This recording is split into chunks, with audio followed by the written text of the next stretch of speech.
Joining me now from Edmonds, Washington, licensed mental health counselor and founder of the Center of a Place for Hope, Gregory Jantz, PhD. Greg, I look at what's going on in Wisconsin, and I don't think it's reckless. I think it's only natural. People have been under lock and key, under house arrest, under self-imprisonment now for 2 months in many cases. And these cheeseheads, I think, represent all of America. They want to live life. And you know what? It should be up to the individual to decide, shouldn't it?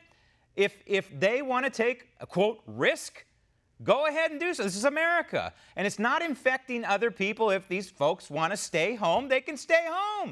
But we can be part of the solution or not. This is the way I look at things. But from a psychologist's point of view, I would imagine this is only natural. People want to be free, right? Here's what's happened. We've had intense quarantine, confinement, and individuals have reached a point, I'm calling it emotional saturation. They're saturated, they're overwhelmed, and some have been pushed to that edge of despair. And when you're pushed that far, there's going to be two things. An emotional revolt. I'm going to revolt against all this because I have to survive. Or I'm going to turn it inward. Depression's going to go greater. I'm going to have more addiction, and I'm going to have more anxiety, and I'm going to live in despair and maybe become suicidal.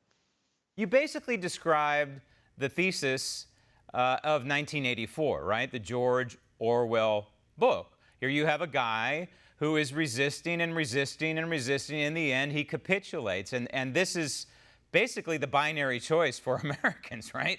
They can capitulate to what's going on, or they can rebel, as you pointed out. But now let's look at the psychology of the other states. Let's say you're in California, or you're in Washington, the state you're in, or in Oregon, or you're in Illinois, or you're in Virginia, New Mexico, Pennsylvania. What blue states am I forgetting? Did I say Virginia? Yeah, North Carolina as well, and the other states, forgive me for not mentioning you if I forgot. But you're seeing what's going on in Wisconsin, and you're seeing what's going on slowly in Texas. You're seeing what's going on in Florida, people going to the beach and actually going to a restaurant.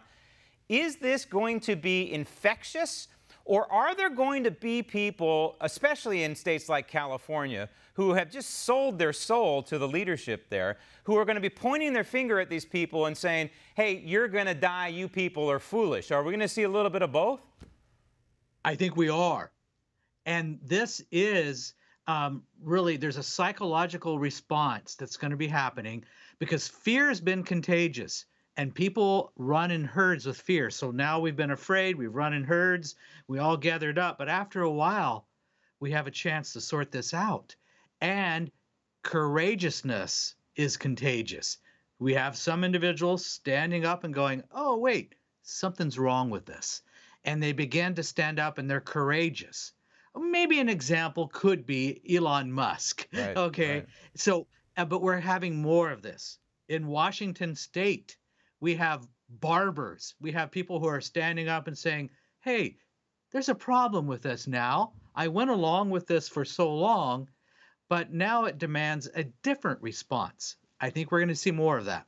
Want to see more videos like this? Click on the link below and subscribe to One American News on YouTube, and call your cable provider and kindly demand that One American News is added to your lineup.